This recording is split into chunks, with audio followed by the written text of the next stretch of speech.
Okay, so welcome back to the channel, guys. And you know, after watching yesterday's game, I wanted to say something about this league. And the Arsenal fans are not gonna want to hear this because it doesn't really favor them. But it's the truth, and it's something that you have to look into, right? After watching the Man City vs City game, Man City vs Crystal Palace game yesterday, I actually was able to discover something, and it's the fact that I know a lot of Arsenal fans in their own right feel and deserve that this season they have to win the Premier League.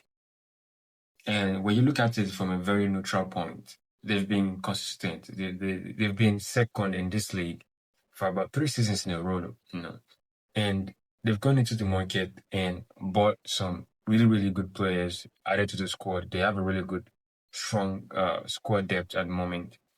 And at the start of the season, with the way they were playing, they were on an 18 unbeaten game run.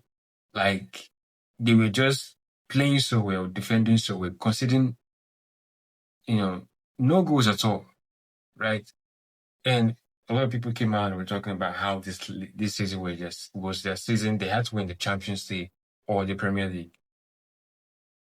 Some bold Arsenal fans were like, they're going to win everything. They're going to win the Champions League. They're going to win the Premier League, FA Cup, name it. That it was their season.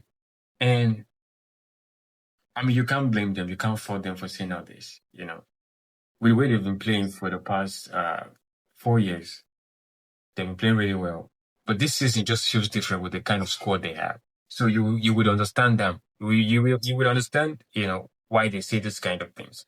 But after watching the Arsenal vs Wolves game and also the City vs Palace game, I've come to a conclusion, that there's going to be a difference between Arsenal and City this season. And there might be a reason as to why City might actually come out on top and actually win the Premier League this season. It's going to be very hard for Arsenal fans to accept, and they might not even want to accept it at all, but it's the truth. And that reason is Erling Haaland. Yes, Erling Haaland. And why do I say that? The fact it's because when you watch the Arsenal vs Wolves game, you can see that they were struggling, and they just didn't have that proven goal scorer in the box. Gyökeres is not that, right? I mean, kudos to Azeta. He was able to bring on Gabriel Jesus, and he came on, and you could tell his movement was better than Gyökeres. The way he was getting on the ball and making things happen was actually a lot more better than Gyökeres. And you would not be surprised because Gabriel Jesus has been in this league for so long. I think it's about 5 or 6 seasons now that he's been in this league. So he understands what it takes and how you're supposed to play it. So you could tell that the difference between Jesus and Gyökeres was, it was quick and immediate. You could tell, right? And he might not have scored the winning goal, but his movements created that chaos. And Mascara actually scored the goal.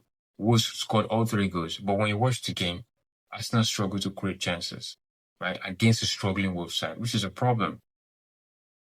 If Man City was playing Wolves yesterday and they really needed to win, a lot of you would actually agree with me that in the first half, it would have been 3 goals.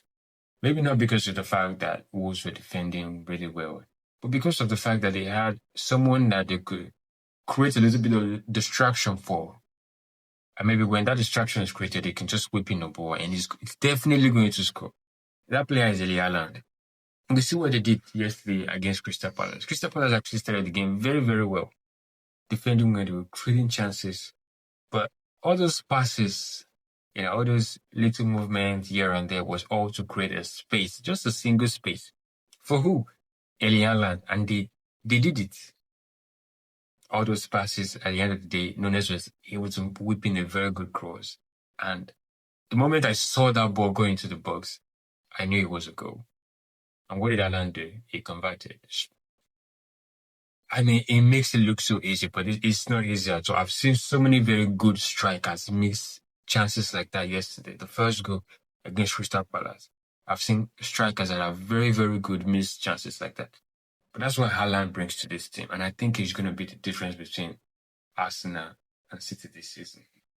Arsenal do not have a striker that can get them out of a tight game. Yes, and they played Wolves game yesterday, but when you look at Arsenal fixtures, the next 5 or 6 fixtures might actually tell you why and if they actually can go on to win the Premier League this season. Yes. Yes, they've got some really tough games. The Bournemouth, there's Everton, and I can't remember, but when I looked at it yesterday, I was seeing some games where it might actually test this Arsenal reserve and actually see if they are willing and able and strong enough to actually pull and get through and also go on to keep that lead that they have, at the top of the table. And you can see that Arsenal City now, they're just getting started. That's why when they keep asking Pep Guardiola these questions in a press conference, it's like, don't worry, we will be here. He keeps saying it. We will be here to see. Like he keeps saying it that the Premier League isn't won in November or December. You have to, you have to get to the very, very end before you actually know who wins the Premier League title. And yeah, and for Guardiola to say something like that, you could tell that he's cooking something. I was seeing the exchanges between Shoki and Foden, Bernardo Silva, Haaland, and Rangers, and you could tell that in terms of quality and the way these people play, it's a bit different to how Arsenal play. Arsenal is a little bit more robotic. It's like they try and depend on their wingers to create chances for them. Then City is different. Literally everybody on the pitch could go on the wing and make something happen. You can see Shirky on the wing a minute, and in the next minute, you will see Foden or Bernardo Silva there. They didn't even play without Doku yesterday, and they still won with a clean sheet. But Arsenal struggled against this Crystal Palace side, even when they were in hot form. I think they were able to score a goal from a set. It was a set piece goal. Yes, a 1-0 in a victory, which is acceptable, but if you really want to go on to win the Premier League title, you have to be convincing. Just the way City does it. When they win, they make a statement. The 3-0 victory at Selhurst Park against Crystal Palace is a statement.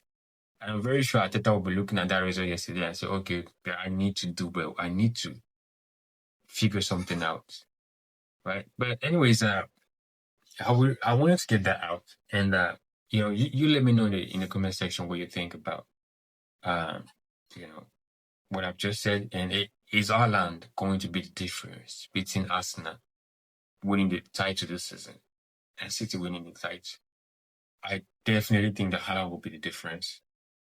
And except, the only reason why Arsenal could go on unchallenged to winning the Premier League title is if Haaland gets an injury. I mean, we all know Guardiola to be very, very flexible, and I'm very sure he's going to find a way. But if Haaland stays fit to the end of the season, it's going to be really, really difficult for us. Very, very difficult. But anyways, let me know in the comment section what you think. And also, if you're new to the channel, don't forget to like and subscribe.